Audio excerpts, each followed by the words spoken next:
controverse des résultats des élections professionnelles du 28 avril dernier ne compte pas ouvrir un nouveau chapitre suite aux multiples sorties médiatiques qui mettent KO l'organisation et la compilation des résultats du premier tour.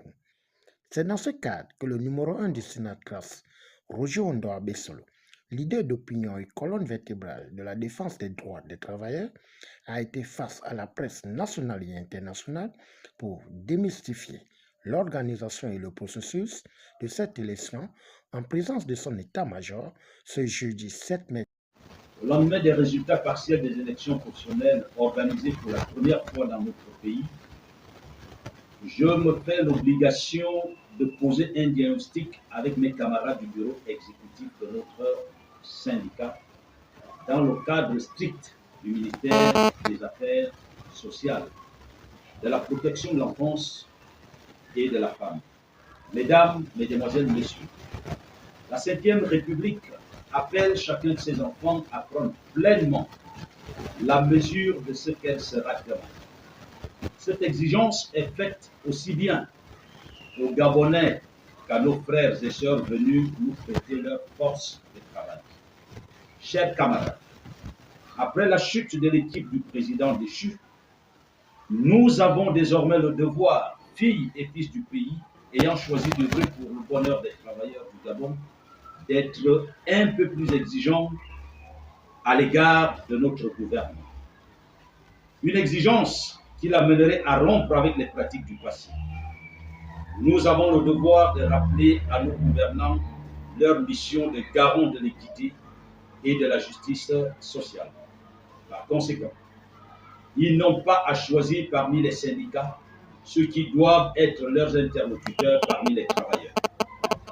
Les dernières élections professionnelles ont prouvé dans l'ensemble que le gouvernement avait préalablement choisi ses interlocuteurs parmi nous les travailleurs. Les élections professionnelles aux affaires sociales vont nous servir comme exemple.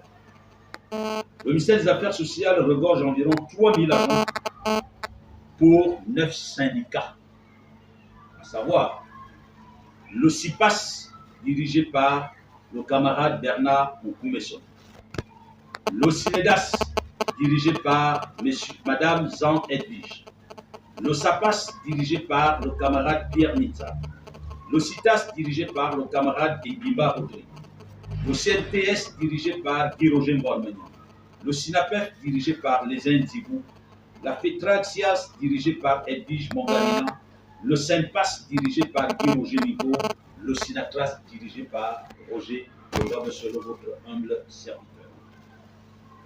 Nous reconnaissons que les élections professionnelles du 28 avril 2026 ont été un échec dans l'ensemble et qu'elles se sont déroulées sans cadre juridique. En revanche, quelques arrêtés ministériels et communiqués de la Commission électorale des élections professionnelles ont énoncé quelques consignes dont la principale était l'interdiction des regroupements de syndicats à cette élection. Le communiqué numéro 3/CNEP/PCNEP en dit long. Or, au ministère des Affaires sociales, certains syndicats convaincus qu'ils ne pouvaient atteindre 10% de suffrage ont fait fi de cette directive en confectionnant une liste hétéroclite de 6 syndicats sous la dénomination du SAPAS. Ne sommes-nous pas alors en droit de nous demander avec quelle facilité cette liste a été validée par cette même CNEP qui interdit le regroupement des syndicats? Quelle est l'origine des moyens financiers colossaux distribués par le SAPAS dans tous les services du ministère des Affaires sociales jusqu'à l'intérieur du pays? Qu'est-ce qui peut justifier que les 983 voix obtenues par le SINATRAS soient réduits dans les résultats finaux officiels à 956, quand ceux du regroupement passent de 993 à 1101 voix? Qu'est-ce qui peut justifier les 4 délégués attribués au SINATRAS et 6 au SAPAS pour les mêmes pourcentages au ministère de l'Agriculture, qui donne 5 délégués au SYMPA et 5 délégués au CITRAG pour les mêmes pourcentages? Toutes ces interrogations pourraient trouver des réponses. Certainement dans leur discours de campagne qui s'appuyaient sur l'amitié de leur leader avec les sphères décisionnelles du pays. Dans ce cas, certains conseillent le Sinatras de ne pas perdre le temps à déposer un recours, car l'OO, selon eux, n'accepterait pas que le soldat tout-terrain tombe. À cela, nous annonçons aujourd'hui le dépôt régulier du recours du Sinatras au fin de l'annulation de la liste hétérogène du SAPAS, quitte au haut, comme il le pense, de laisser prospérer l'anarchie dans l'administration gabonaise. Nous avons fait ce qui mérite d'être fait dans une république respectueuse de la loi, de l'équité et de la justice sociale.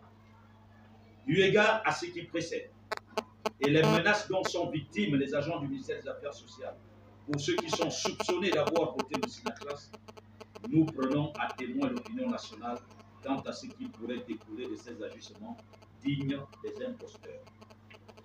À l'endroit de ces petits joueurs, je voudrais rappeler que le président du Gabon est d'abord le président des Gabonais et du Gabon, avant d'être le président de ceux qui sont venus d'ailleurs pour nous prêter leur force de travail au Gabon. C'est pour cette raison que seule la vraie légitimité des syndicats peut constituer un gage pour l'accalmie sociale dans notre pays. En faire autrement, c'est chercher à plonger notre pays dans un front social qui ne dira pas son nom. À vous, très chers collègues, soldats du Sinatras, soyez-en remerciés pour votre fidélité qui vient de confirmer le statut du Sinatras comme le syndicat légitime de notre ministère. Notre combat continue en attendant le sort qui sera réservé à notre recours à la CNR. Nous avons tracé, nous avons laissé les traces. C'est le Sinatras. Je vous remercie.